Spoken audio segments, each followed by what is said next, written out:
Dear viewers, আমরা এখন হালদা নদীর নিচে সাম্পানের মধ্যে উঠছি। আমরা এই যে আমাদের যে সাম্পানওয়ালা, তিনি আমাদেরকে নিয়ে ঘুরতেছেন। এখন একবারে মাগরিবের নামাজের সময় হয়ে গেছে, অল্প সময়ের মধ্যে আজান দিয়ে দিবে। 10-15 মিনিট সময় আছে, এই সময় আমরা উঠলাম। এটা হচ্ছে হালদা নদীর সেই ব্রিজটা।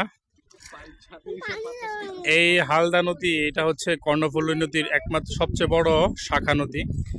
এই নদীর মধ্যেই বাংলাদেশের যত জাতীয় মাছ, মিঠা পানির মাছ, সব মাছগুলো এখানে পোনা ছাড়ে। আর বাংলাদেশের অনেক জেলেরা এসে এখান থেকে ডিম কিনে নিয়ে যায়। এটা হচ্ছে সে হালদা নদী, বিশাল বড় এক নদী। এই যে এটা হচ্ছে একটা গ্রাম, এটা হচ্ছে একটা গ্রাম,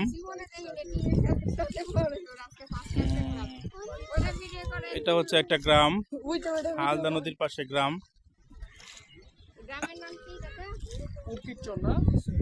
উরকির চর এই গ্রামের নাম।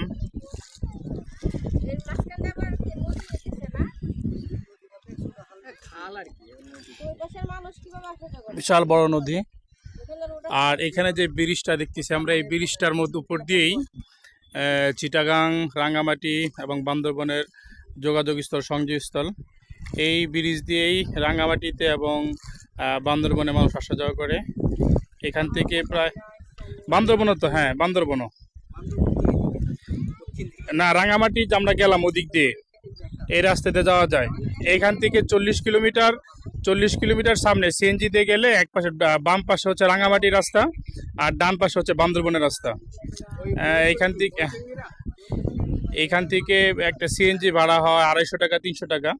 250 টাকা 300 টাকা দিয়ে যে কোনো মানুষ রাঙ্গামাটি এবং বান্দরবনে যেতে পারে। এখন চাকরি ছাড়িয়ে ট্রাভেল ব্লগ করছে। একেবারে ঘোলা হয়ে যাচ্ছে সবকিছু, অন্ধকার যেহেতু প্রায়।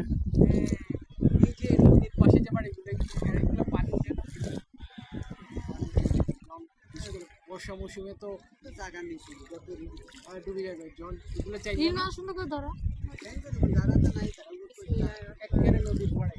একেবারে নদীর কিনারে কিছু বাড়ি দেখা যাচ্ছে।